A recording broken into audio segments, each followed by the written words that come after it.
Hey MiniWarGamers, Chris and Steve here to do some more Codex Eldar Craftworld reviews. In this episode, we're going to talk all things Wraith. And in the joint video with this one, we're going to talk about some of the tanks and the Avatar of Cain, who's now Lord of War, in our next video in the Vault. But all things Wraith here now in this video. Yeah, it's Strength D. Lots of strength D. Yeah, everybody is only talking about the destroyer ability of Wraiths now. But I mean, Wraithblades got really good, but Wraithguard. Let's stick with Wraithguard. Wraithguard for a second? Yeah. Okay. Yeah. So everything's exactly the same. Yep. Except distort weapons are strength D. So, okay, yeah, I'll give you this. I know what your argument's going to be. They're only range 12, and you're right. There's still 32 points a model for a toughness 6, 3 plus armor save model with a strength 10, strength D, 12-inch range gun. They have the Ancient Doom, they have Bulky, and they're fearless. The Wraithknight ES is 12 inches, and for 10 points, you can put them to the D sides, which is effectively a shorter range. The D sides, though, have the negative against vehicles where they only count. Oh, actually, it's everything. Okay, yeah. So everything is for instant death. It's only a strength 4. Yep. So it's not going to instant kill. You know, your most space things. hero. Yeah. You know, so and like you still could roll a 1 on that destroyer table too. You know, and you know, I mean, like destroyer, yes, but the instant death before. They could flat out kill something before. They could, but no, it's not. Okay, so the D size on the Hemlock Wraith Fighter and the D size, the flamers that the Wraithguard can get. So it's just -1 to your roll on the D table. So on a 1 or 2, it does nothing. Like it's a vehicle or anything with a wound. Mm-hmm. On a 3, 4, 5, or 6, it does D3 wounds. So that's actually arguably better than the instant killing on 6 before, because you can get 3 wounds on the toughness 4 guy and kill him outright. Yeah. It was still, before it was strength 4 against armor, now it's just D3 hull points. Yeah. 1 or 2 does nothing, so it's way better against armor. 66% chance it's going to do 2 hull points on average, just for 1 flamer. And you generally have a squad of 5 of them. You don't want to charge these guys with Overwatch. No. Anything with wounds is just going to get, it's still AP2, or is going to get as most, like, okay, distort on the cannons was one thing. Okay, you can argue that's not that big of a buff because it's still range 12. They were strength 10 before. It's not that big of a deal. And if you take them outside of the war host, they're still subject to running normally. Yeah, they have no battle focus. They don't have battle focus. If you take them in the formation, the Wraith formation, then yeah, they get the battle focus. But if you take them under the regular war host rules, they can always run. So yeah, there is a formation we're talking about which will actually give them battle focus, which is a formation you're going to see me run. Which is hilarious. Yeah, you're going to see me use this formation.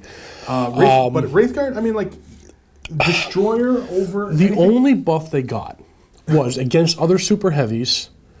They're going to do D3 wounds. You're going to do D3 wounds against like Land Raiders too, but that squad probably killed it anyway. The 5 strength 10 AP2 shots probably killed it anyway. Yeah. Now it's just going to be more effective against other super heavies. Which, did the Eldar need that buff? No, they got it. They sure did. Right, but the thing is though, in my opinion, it's a bit of a fluffy decision. Yes. To give them destroyer, and yes. Okay, because in previous, like when you read the background, distort weapons are basically opening rifts into space, and things are sucked in and destroyed. And it was just like the vortex grenade in Apocalypse, where you threw the grenade and everything was destroyed. And essentially, these weapons were essentially the same thing, but they've never had that effect on the table. Now they do essentially have that effect on the table, and. You know, well, they were automatically penning on a 6, and they were automatically instant killing on a 6 before. So you kind of had it in a way. Yeah. But I mean, now a Space Marine hero has a chance actually. Yeah, but you could roll one wound. Oh. But you had the same thing on the strength 10. Okay, so it's a buff for the Wraithguard. It's not a, okay, as against armor it's destroying. But they're going to kill the armor either way. Yeah. The internet is in uproars. The Wraithguard themselves, the D weapons, yes, it's a buff. Is as game-changing as the comments have been on some of the forums? Not necessarily, because they're probably going to kill, instant kill, or Drew 6 against the Monster Screecher or the Squad of Marines. They're just as dead as they were before. Yeah. Against armor, they're just as dead as they were before. It's going to be easier to kill them. You can roll less well and kill it, but it's probably going to kill a Land Raider anyway. What I think was the big one was the D sides. It used to be Strength 4 AP2, now it's Strength D -1 you roll on the chart. That is a actually really big buff. Yeah. That squad can reliably go ahead and attack vehicles now. Before you could only do a penetrating hit on a 6. Right. Now it's just do 3 hull points. But getting these guys around, they're running. And so like you can see why now they can, with the Warhost abilities, they get that benefit of running, because they're too darn slow before, and they were actually more of a defensive line kind of thing. If you're using but Wave Serpents, like my thing for the D size, actually I only brought it a few times. I actually felt guilty using this. Was 5 D-sized Wraithguard inside a Falcon. Falcon moves 6, pivots its butt around. They get out 6, and they have another 8-inch or so range flame template, and just melts whatever that squad that is, because it's AP2. Now they can do that against vehicles too reliably. And then they're sitting there, and your option is shoot them because you don't want to charge them. Yeah. And at toughness 6, I'm comfortable letting them get shot. Either the whole army's going to shoot them for a turn and try to wipe them out, or they're going to go assault the next thing, and the next thing, and the next thing. Yeah. So I think they were very effective before, even more effective now. Yeah. But are they broken though? Is everybody going to go run out and buy a whack ton of Wraithguard? No, not that bad. They were going to. Like, if the people who were going to buy them already bought them. Yes. And now I think with the way aspects have changed and gotten really good and have gone up for their points, I don't think that they're still outshined by the fact that they have Destroyer. Big deal. But model for model, the regular guys, the Wraithguard with the D cannons, they're still pretty pricey. Still, they outdo for 1 wound. They outdo Fire Dragons as comparing them unit by unit right now in the field. Sure. D3 hull points is better than assured destruction, which is basically mutually assured destruction. But you're not paying quite as much for Fire Dragons as you would Wraithguard to destroy vehicles. Very true. Wraithguard, especially when you have them with the D sides, you really want them for wiping out heavy infantry and things like that. Yeah. You're really not going to be targeting vehicles with this. It's just overkill. But you can. You can. You can. And if need and be. Options are always better.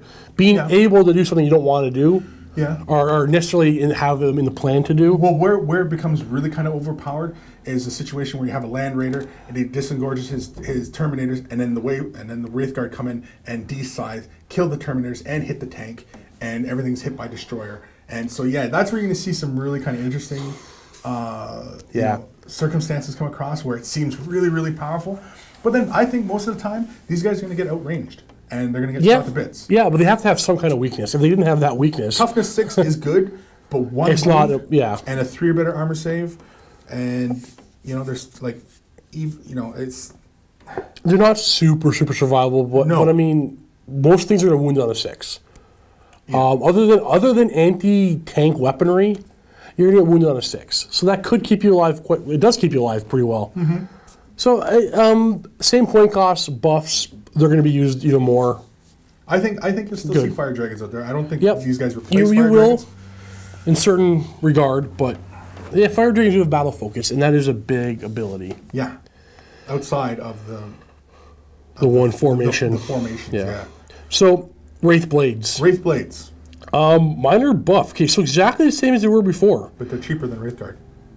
Are they? Oh, they did. They went down 2 points. Were they trap price before? I think they were the same. I think they were the same before. I think they were identical before. So they're 2 points cheaper. You get 5 of them for 150 points. Same stats, same weapons. Now these guys don't have Destroyer. Nope. So the only thing they gained was the Rage special ability. Yeah, Rage is a big one. I don't know if it's still enough to use. I mean, the guys with the swords are going to have on the charge 4 strength 6 AP 3 attacks. These guys are essentially like you're filling the role of like the Striking Scorpions, but not as far forward. If Codex Eldar Craftworlds had an assault vehicle, you'd probably see them more. Yeah, these guys, jumping a bunch of these guys out of an assault vehicle would be really scary. Yeah. Now, the Ghost Axe, unwieldy strength, basically making them strength 7, AP2 unwieldy, and a 4-shot 4+ invulnerable for free. Yeah. I modeled mine with Ghost Swords. I'd rather have them with the axe. Now that rage a rule they have, they'll have 3 attacks in the charge instead of 2. And the 4 invulnerable helps as well. And the 4+ invulnerable helps maybe surviving the volley from the next round of combat, or before the next round of combat. But Wraithblades, you might see them in a fluffy players list. I don't think they're super necessary or overly effective for what they do. It all depends. It all depends, I guess, really, because do you want to go out and buy a whole bunch of Scorpions, or do you want to just fill I already have everything, with just a couple Wraith? But having a squad of 5 guys for 150 points with a toughness 6, 3+ armor save, 4+ invulnerable, sitting and fearless, sitting on an objective, they're going to hold that objective. Yeah. You make a squad of 10 of them with 300 points and ignore them. They're going to be there all game. Yeah, it makes them very survivable. Yeah. But again, they're getting outranged and. Yep. They're no range weapons whatsoever. Because close combat guys just sitting on an objective is a waste of guys. They should be, close combat should always be in close combat. Range should always be shooting. Yep. And anytime Eldar are not moving or not pressing forward, pressing an advantage, they're going to lose. And Eldar always have to keep moving. That's the design philosophy of the army, is that everything is moving and it's completely fluid. And so when you play very statically with Wraith, I think you'll lose. You'll just get outshot. Right. I do agree with you on that one. They're the slow things, and they're not. They're slow. Outside of their special formations, they're slow, and you need to take their formations. But when you take the formations, that's a commitment. That's a commitment. Yes, absolutely. And again, that's what this Codex is doing to you. It's kind of not forcing you, but gently pushing you. Yeah.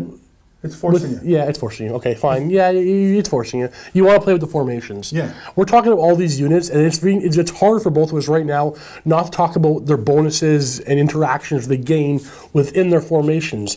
And tomorrow's videos will go into those. But I mean, we're both waiting to get there. The formations do make a big difference, especially not for everything actually, but Wraiths just as much as everybody else are getting a nice little buff. But Wraithblades, I don't think you'll see Wraithblades quite even as in the often. Formation. I don't think you're going to see them. Maybe, but I mean. Well, it does help to have some guys in close combat once you get stuck in, because these sides are going to do you no good, and if you're stuck in close combat with the Wraithguard, relying on the Wraith cannons or D sides, whatever they have, but once you're stuck in close combat, one strength 5 attack apiece. Yeah, that destroyer ability is completely wasted. Gone, exactly. It's wasted. So you and so if they get attacked by something that's going to have the war, like the Howling Banshees, where you get no Overwatch against it, they're going to get stuck. And Banshees, I mean, they're going to get whittled down possibly, but they can survive it. And the typical all mobile shooty list, probably, this is just not, like, I'm no expert, probably not going to have any of the Wraithguard or Lords or anything like that. The Beltan, more elite, kind of combined arms or melee-centric armies, you're going to see them more. Definitely combined arms, you'll see them more, with a little bit of everything. Yeah. I mean, they still have their place, and it is scary, and until people realize that, until they work past that fear that they have Destroyer, they're going to commit a lot of fire towards that. And you can actually use that to your advantage when you play, because your opponent's going to be like, oh, they got Destroyer, I got to destroy them. Yeah. And they'll destroy them, and they'll destroy them quite easily. And that's a very, very viable tactic. Yeah, like use a psychological warfare. They think it's overpowered. They're going to throw a lot at it, and you can go ahead and dance with the rest of your units. Yeah. When you know that they're not. They're a little powerful, but I think the decision to change that to Destroyer was in part fluff, and also in part, I think, within the way Games Workshop's been kind of redoing these codexes, where it's a bit like War Machine, where a unit has a universal rule, and so there's more, everything kind of refers back to the rule book. And so versus them having, strength whatever, strength 10? Strength 10, yeah. AP2. Strength 10 guns where, I mean, like, that was special to them, but instead just switch them to Destroyer. And it's a universal rule. And so, I mean, I think you can see that kind of shift where everything is going to become more and more universal. I would love if that was actually true. Everything became more universal where, what does it have? It has D weapons. Well, the other players don't know what D, in this case, everybody knows what D is because everybody knows what D is. Yeah. But if I just said they have Distort, Yeah, the distort special rule. Well, can I see your codex? What does that mean? What's that mean? Yeah, I like that. It speeds it up for you and your opponent, because then he knows, well, they've got Destroyer. Okay, they got Destroyer. Big deal. I know what that rule is, and let's play the game. Destroyer isn't half as scary as it used to be. With 7th edition, they dumbed down Destroyer. It's still very effective, though. It is effective. Well, I'm not saying it's not effective, but Destroyer, in the realm of Apocalypse, it suited its purpose well. And once they introduced Apocalypse into the regular game, like bringing all these new units into the game like that, with 6, everybody was like, Destroyer, oh my god, now there's all these Destroyer weapons running around. And now that with 7th, they've dumbed down Destroyer a bit, and they toned it down to fit more with the regular kind of game. It's really not as scary as it was. And I think everybody is still on that prejudice of what Destroyer was like in Apocalypse. And tournament players, they don't play Apocalypse. They just play tournaments. And Apocalypse, you're used to just setting up all your models, and bang, hit by a big pie plate, and you take it and you move on, because that's Apocalypse, and you're happy just to play with all these big monsters, and Well, I think the thing with Destroyer is somebody can bring a Wraithknight not a Wraithknight, Wraith, or anything with a lowly guard with the 1 Wraith cannon against an Imperial Knight who's only 375 points. Even with his invulnerable save, one guy, one shot can take him off the board. Roll 6, D6 plus 6 hull points. Nothing else in the game can do that. But then you can argue if you penetrate a Land Raider with a las cannon, you could roll a 6 and blow it up in 1 turn. But that's on a smaller scale. When you start seeing it where the models are no longer 200 points and they're 400, 500, 600 points, and they're getting exploded by 1 shot, that's where...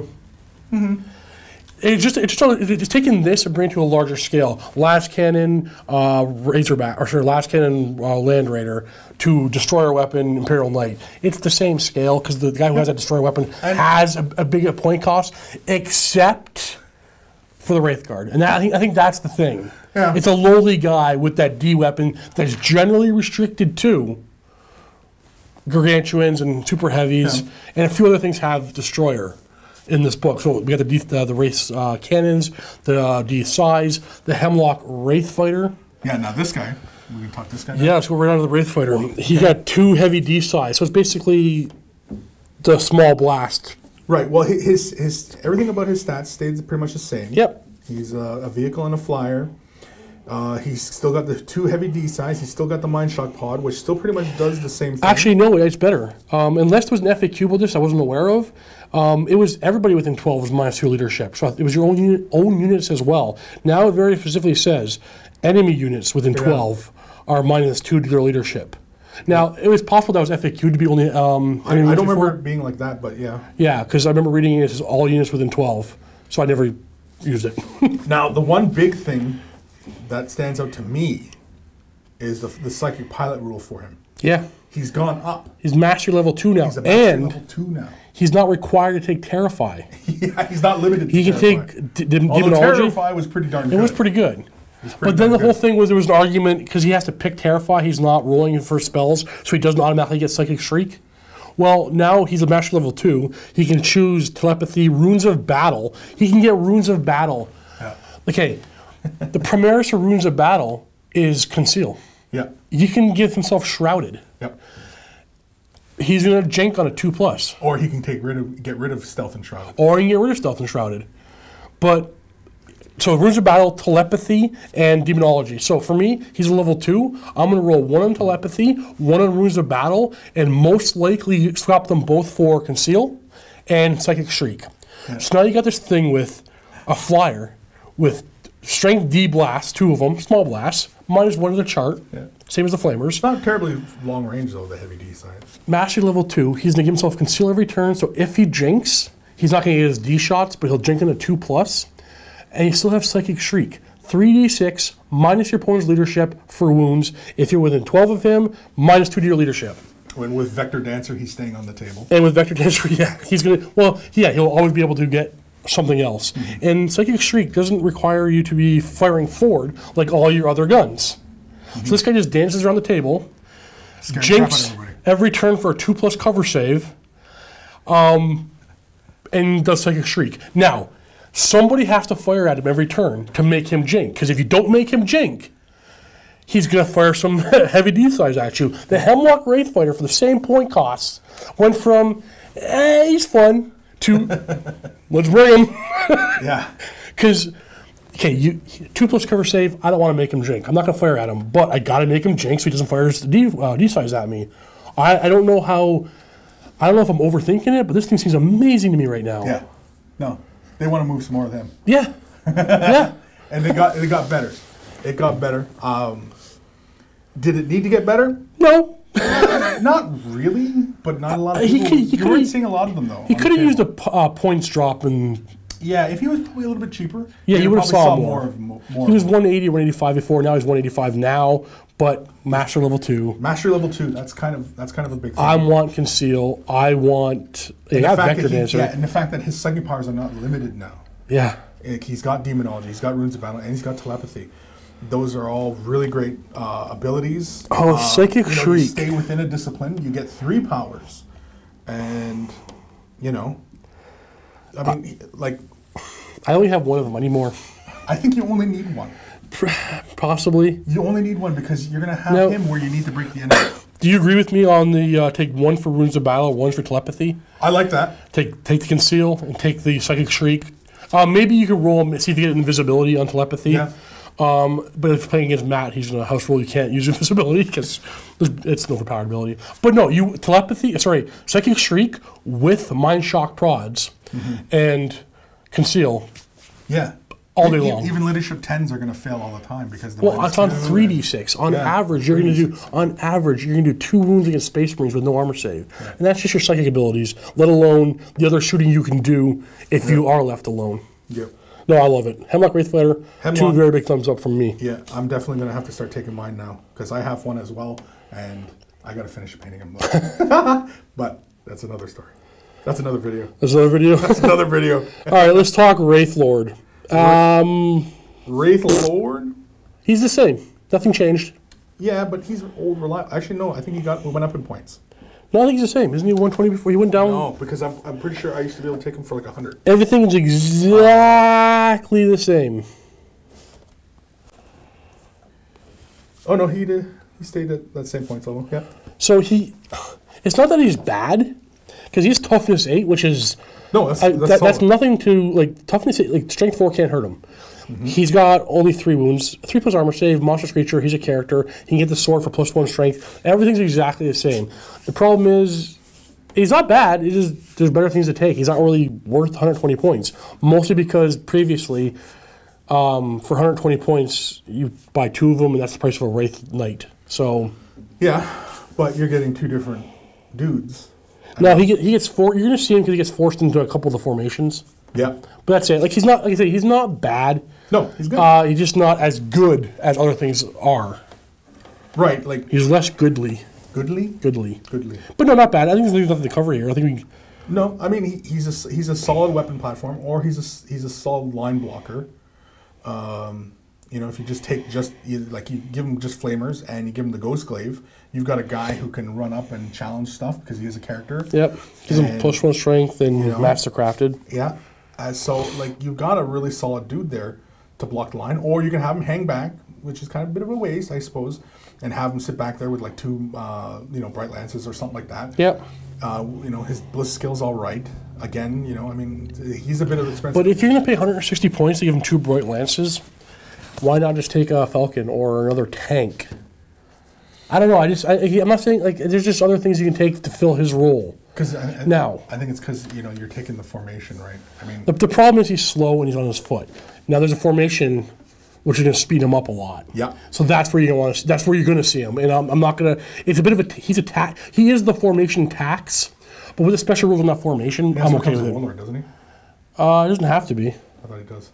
No, I think that's by the end, and you think about the end, and that's gone now. So Wraith Lord, whatever, all the same. As he is bare bones, combined arms attachment, you probably won't see him. Yeah. But nothing is terrible. Okay. The Wraithknight. I'm going to leave the room. You can have this one because I'm done. Wraithknight. Okay, so he went up in points a bit. He's a Lord of War. Again, we kind of touched on that before. But I don't know why he went to Lord of War. Because you can still just spam this guy in the army, apparently. He, by default, comes with 2 heavy Wraith cannons, which are Destroyer. 36-inch range D. You know, Sword of All. What's that? The Sword of All is just a ghost sword, but in his hands, it becomes strength D. Yeah. So he's basically D-strength wherever he goes. They made him a gargantuan creature. Now that's kind of a big deal. Whoa, there's more to it than that. I don't know if most people notice this yet. He's a jump gargantuan creature, which means when he moves his 12, he can go over things. He doesn't have to walk around things. He just jumps over things. But he did that before, though. He did that before, but gargantuan creatures can't do that. They can't jump? No, gargantuan creatures are just monstrous creatures that walk as normal. So you can block them. Oh, well, yeah, but I mean, if they said it could jump, it could just jump. I mean, it's not a big thing. The category's never been filled before. But I mean, yeah. It's the fact that he's a gargantuan creature with the jump ability. Because, I mean, like, you've got, like, the Revenant Titan, which has that booster ability, which is he's basically a gargantuan walker that, you know, can fly right across the table. But, I mean, that's, you know, neither here nor there. But, yeah, gargantuan creature. That's a big deal because with his default weapons, that means that he can shoot those 2 D-strength weapons at 2 different targets. So that's a big thing. So he's with the 2 heavy Wraith cannon option. He can shoot at 2 Land Raiders. Yeah. Bang bang. So with just that option, he would up 55 points. Yeah. And he gained jump gargantuan creature, which gave him, like Chris said, 2 targets. He fired 2 different targets. He can only be poisoned on a 6. Yep. He can only be a 6 to instant kill. Will only do D3 wounds. He gains Stomp. The one thing, if you couldn't kill this guy, you bogged him down with troops. Yeah. He now has Stomp. Yeah. He gains Feel No Pain. Yep. And he can still claim cover. So you can put his toe inside some trees, get yourself a 5+ cover save. You fail that, a 5+ Feel No Pain. You're going to get that Feel No Pain because nothing is going to double his his toughness 8 unless it's Destroyer. And unfortunately, I think you're only ever going to see these 2 options. The Wraith Cannon. Yeah, the Sun Cannon's gone. So for the free option, for the free point cost, you can upgrade to the Shield and Sword. The Sword gives you Strength D in combat. Yeah. You lose your range. And the Shield gives you 5% vulnerable, so you don't have to stand in the corner anymore. Because you take him into the formation, he can always run. He just runs. He runs and then chops for those to get into combat. And this guy, he can take on 2 vehicles at once. I would never take him with the Wraith Cannons again. The Wraith Cannons? Yeah, I would rather have Strength D in combat than the 2 heavy Wraith Cannons. Sure. I don't know. I like if I knew I was going to take on, say, somebody like Imperial Guard, I'd take a guy like this. But that guy can get to the tank, kick it over, and go to the next one. Yeah, but he can shoot them from a distance and then move on. Yeah, one shot never hits. Well, you throw guide on him. Yeah, there's that. You could do that. No, okay. 6 wounds, initiative 5, 4 attacks. He can still take 2 Skylighters, 2 Shuriken Cannons, 2 Star Cannons. Upgrading to the Sword and Shield. I don't know if I said this. It used to be 10 points before, and now it's free. Yeah, but they boosted his overall point values. So I mean, why not? By a minor amount. Yeah. Like if you take into account the Sword and Shield, he went up by 45 points. Right. Now, see, the thing is, though, is that these 2 Destroyer hits, these are pinpoint hits. So they're not like they're blasts. Or but I would pay 45 points to give my Wraithknight Feel No Pain before. But not only am I gaining that, I'm gaining almost immunity to poison, and I'm gaining Stomp. And they're only 36 inches. It's not super long range. That's not super long range. But he's long enough. He's only 295 points. You're going to see some Who Would Wins coming up if you haven't already come out with them yet. Where we're going to put him up against the 770-point Stomp. We're going to put him up against the Lord of Skulls. We'll put him up against the Knight. He's going to just destroy the Knight. He's supposed to be on par with the Knight, right? He'll kill. Well, he is 80 points cheaper than the Knight, and he will, on average, kill the Knight before the Knight even gets a swing. If you equip him like this, yeah. Yeah. If you equip him like that, he could probably... No. That will kill, because he's initiative 5, the Knight's initiative 4. Right. He will likely kill the Knight in combat before...